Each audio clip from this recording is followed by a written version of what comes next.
safe. I've been here all my life. What can we do? We can't stop what them people do. So I'm safe.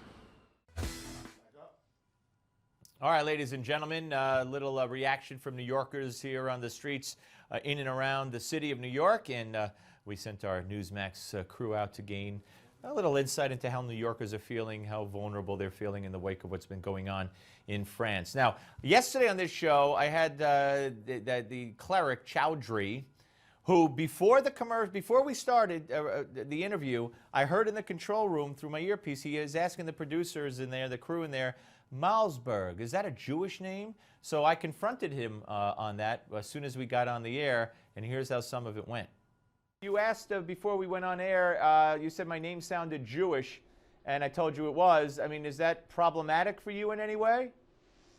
No, it just makes me understand the reality of the people that I'm dealing with. You know, I invite you to Islam as I would invite a Christian or a Jew, you know, a Hindu or a Sikh.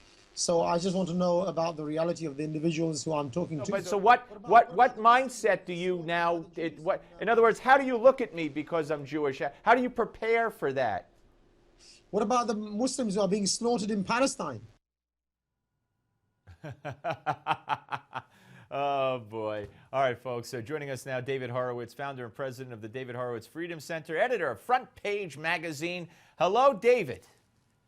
Hi, Steve. I made a little news yesterday for being Jewish, I guess. Well, there's a war against the Jews, and it's conducted by Muslim fanatics like your guest. The so-called Palestinians, the Muslims of the Arab world, have waged a more than 60-year war of aggression against the state of Israel with the intention of destroying the state and killing as many Jews as they can. Yet they put on the mantle of persecution. I mean, typical leftists. They're the aggressors and they claim to be persecuted. If they stop their aggressions and they stop their Jew hatred, they could have had actually a prosperous Palestine. The West Bank was never more prosperous than it was when it was under Israel's control. They built universities. It had one of the highest growth rates actually in the world. The Palestinian so-called territories, their economies have been destroyed by Hamas and Fatah. Hamas is using all the aid it can get from the West, which is unfortunately a lot, particularly under Obama, to build these terrorist tunnels, not to build schools. So I think Jews in New York have reason to be worried. You New Yorkers, you have a communist mayor who stopped surveillance of these mosques, which are the bases of the terrorist offensives. The Blind Sheikh had a mosque when he blew up, actually they did blow up the World Trade Center the first time in 1993. This is where the terrorists are organized from, and de Blasio has stopped the surveillance just as way he stopped stop and frisk. I mean, the leftists support criminals at home and America's enemies abroad. But you know, the Quran and the hadiths, the sayings of the prophet, are Jew-hating. I mean, this isn't like you know, the Old Testament or even the New Testament in the way it directs hatred against a particular group, which is Jews. So it's a very bad situation. And then David, we saw it today. Go ahead. We have in the White House, Obama, you know, somebody who doesn't even want to use the word terror unless he's forced to by pressure from the media. Can't describe something as a terrorist attack, can't, you know, do what a president should do and take leadership on this issue. He's often wherever he is, in Arizona, you know, giving speeches on the economy and raising campaign money. This is a wretched presidency. It's a disgrace to America, disgrace to the office.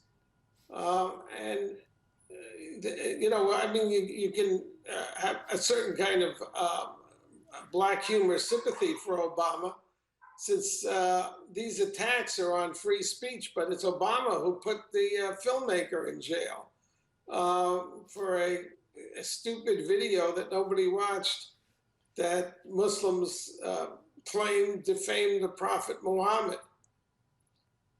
And David, it was also Jay Carney who blasted this very magazine in 2012, saying that he questions their judgment on printing the cartoons.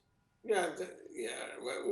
When I hear Jay Carney question the judgment of these Islamic states that brutalize women, you know, I'll be impressed, but not until then. You know, this White House. David, one more thing along the lines of this White House. After hearing Obama, again, very passionless today in Nashville, took him 2 minutes before he even talked about what happened in France. Never, of course, referred to the fact that there was the targeted attack in the kosher bakery. Same lack of passion as when those rabbis were slaughtered by a meat cleaver. He doesn't care about nothing. Jews. He doesn't care about the West. He doesn't care about America. I mean, that should be. He doesn't care about Christians either. He doesn't care about Christians either. David, he doesn't care about Christians either. They're slaughtered every day. Oh, not in the least. You know, I've said this before. I mean, you can't tell me he's a Christian after turning his back on the hundreds of thousands of Christians in Iraq, the oldest Christian community in the world, that were slaughtered and driven from their homes. Right, you know, David, Obama, it's always great. The only thing he's shown real care about is the Islamists. He goes to the UN. Well, I said if one. And what he says is the future must not belong to those who defame the Prophet Muhammad. Yeah, I heard that at the UN also. David, got to go. Always great to talk to you, sir. Thank you. David Horowitz, ladies and gentlemen. Coming up next, we're going to talk to FrontPage Magazine and Truth Revolt, Gavin McInnes. Don't go away. On the Steve Malzberg Show, right here, only on Newsmax Television. I guess I forgot that from my radio days kicked in. I don't know what I was thinking. Anyway, thanks again to David Horowitz, and we are coming back with FrontPage Magazine's Gavin McInnes. So once again, stay with us on Newsmax Television.